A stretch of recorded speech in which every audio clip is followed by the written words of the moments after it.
Moon is probably the most frustrating kind of map. I love so much about it, but there's also so much I just find frustrating about it. It should be a perfect map, but it also shouldn't. But enough fluff, I'm just gonna cut to the chase. Starting off with something I like about Moon is something you get right off the bat. The spawn room, which is by far the coolest feature and most unique thing about the map. Well, aside from the setting, of course.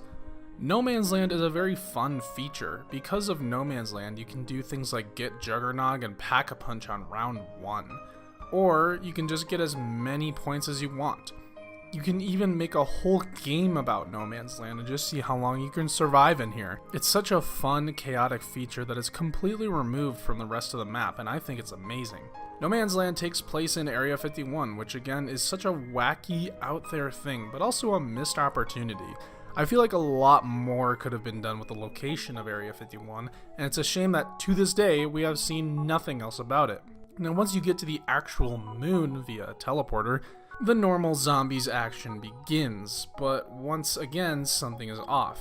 You're running out of oxygen, you're running out of air, and the volume is very, very low, and if you aren't quick, you'll die from a lack of breath. And you need to equip your space helmet. But even then, there is very low gravity here. This is not your average zombies map. Now obviously, Treyarch could have just set the map on the moon and then called it a day, but I really appreciate the extra effort they went into making this map. They didn't need to make this crazy No Man's Land, or this anti-gravity, or the lack of oxygen. But just these little things are really cool and go unnoticed. Which I guess it should. It's a zombies map in space after all. Unfortunately, I can't say the same about the actual moon itself. I will get into the Chronicles version in a minute, but the BO1 version of this map is downright disgusting. A large portion of this map is just on the grayscale. At first you might think, well no shit, it takes place on a giant gray rock in a black void. But I'm talking about the rest of the map. Not the entire map takes place on the actual surface of the moon. There are tunnels and bases and a giant biodome that's supposed to be filled with trees. All of this to make parts of the map unique, and I can't really say it worked. Maybe I shouldn't say there was no color, but the colors on the map are oppressively muted. I can't really tell you what anything on the moon is supposed to be. The map is oppressive and lonely, which I think presents a thematic clash between what BO1 Moon presents and what the storyline is. Not to mention, in Black Ops 1, the anti-gravity is just downright buggy at times. Moon on the outside presents itself as a dark, desolate, abandoned lunar station, and you are completely stranded. However, when you do the Easter egg, it's a wacky, nonsensical journey that eventually causes you to blow up the freaking Earth. I think a better way to sell this approach is to make the Easter egg more about returning to Earth. Make it clear that you are trapped here and you cannot return.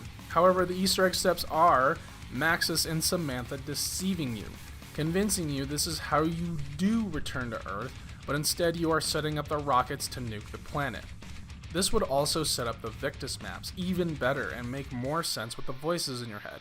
Thankfully, this would end up not being the case, as in the Chronicles remaster, the colors of the map really got rid of the desolate theme, which really fixed a lot of the thematically charged issues.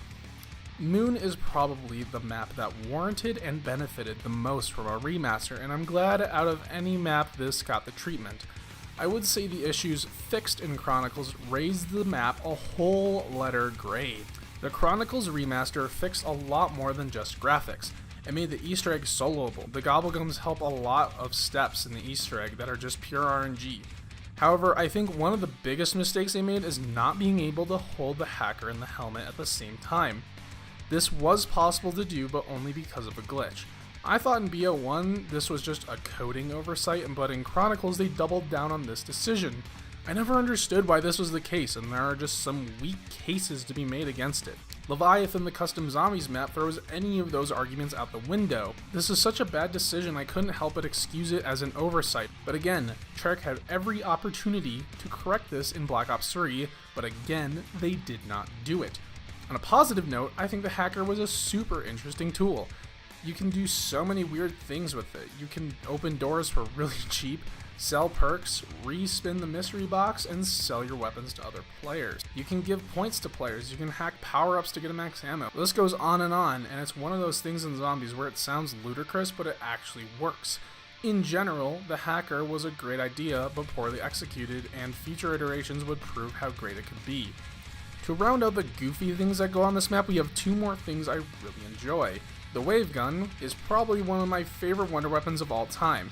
In its normal form, it's dual-wielding laser guns, which sounds cool already, but pressing left on the D-pad, which combines them into this crazy single-shot powerful microwave burst with a very satisfying animation and sound effects. There's also the QEDs, which have a large range of effects.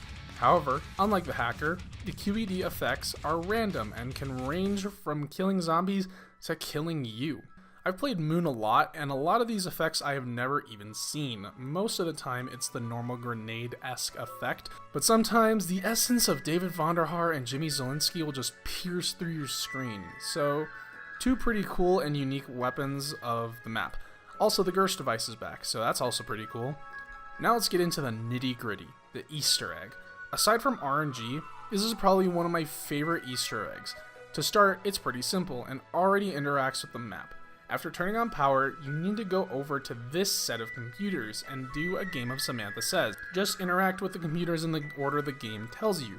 Then, you need to interact with some buttons around the map. Standard stuff so far. But there are some steps in this Easter egg which are absolutely ludicrous. First of all, you need all the special equipment in this game. This includes the QEDs, the Gersh, and the wave gun. Which, thank God the hacker can respin the box, because if it couldn't, getting all this stuff would be absolutely atrocious. Not only that, but you need a certain excavator to come down in the map. Excavator Pi, which digs up Tunnel 6.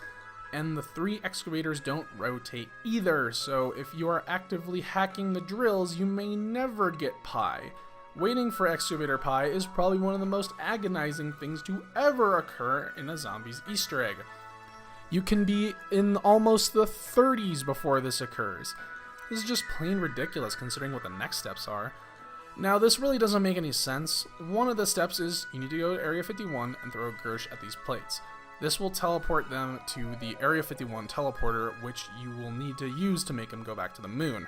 So, instead of, I don't know, picking them up, you need to use the QEDs to toss at the plates to move them like, what, 3 feet? Like, what? Albeit, interacting with the computers is pretty cool because it gives you some interaction with Richtofen and Maxis and their motives, but it would have been cool to see something else involving the other scientists as well, mainly Dr. Groff. So, once all of that RNG nonsense is out of the way, you can actually proceed with the Easter egg. Once Pi is drilled, you need to follow a ball around the map until it hits the pyramid. You then need 25 kills to fill up a jar, and then Samantha freaking Maxis appears out of the pyramid. Like, what? We finally get to see the control of the zombies. And with the epic spectacle of killing zombies in a tight, close quarters area with low gravity, Richtofen and Samantha switch bodies. What the heck is going on? This gives Richtofen perma-perks, which on its own is incredible. This right here and the spectacle of the pyramid is enough, but you can go even further. Doing a few more steps, including some more Samantha Says, will trigger probably the best ending in Call of Duty Zombies. I'll just let it speak for itself. Why am I jumping so slow? Launch in 5, 4, 3, 2, 1.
damn.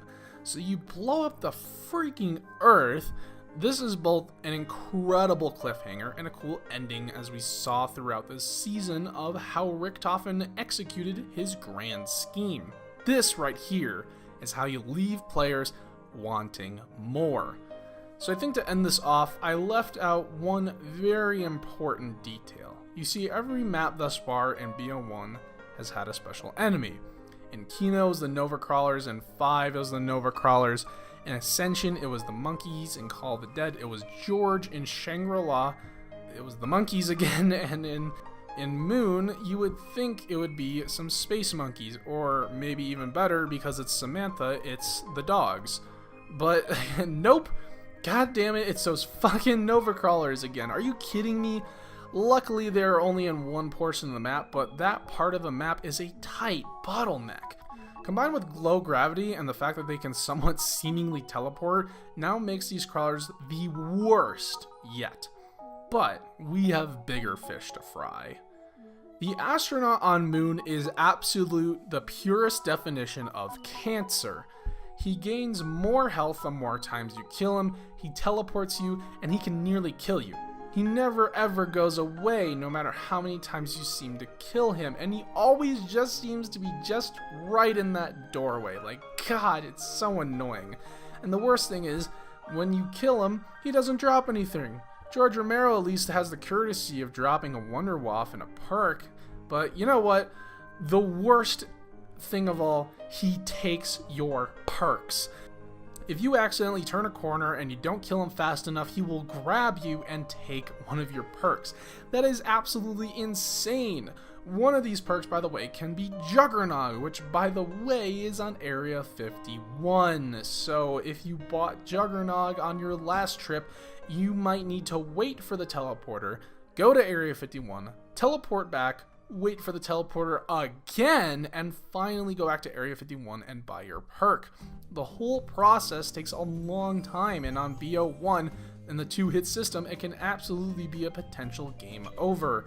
Now, in BO3, they did fix this a little bit because the astronaut can actually die very quickly with Deadwire, and also the Gobblegums are a thing. But still, it's just complete cancer. Now, I don't want to leave Moon on a bad note here, so I'll just leave some things that I find amazing on Moon. First off, the detail of if you don't turn on power and you can do this strafe jump in the anti-gravity and get the Bowie knife, that's super cool. Such a cool idea. I wish there was more experimenting and platforming with the low gravity. There are a bunch of music Easter eggs, from the basic teddy bears to activate Coming Home, all the way to the ludicrous way to activate Nightmare. This involves both excavators to tunnel 6 and 11 to be down. A player must down themselves in the spawn area, and then the other players need to complete the round. Once they do complete the round and the player spawns back, the song plays. And not to mention a community legend. While this wasn't in the BO1 version, I think this tribute is very sweet and shows how much the hardworking devs at Treyarch really care about this community. Space Dog is a rumor from Moon that seemed to spread from a video by MC Sportshawk. Many years later, it was brought to life in the remaster, and I think that is something special. My final rating for Moon is an 8.2 out of 10, A tier.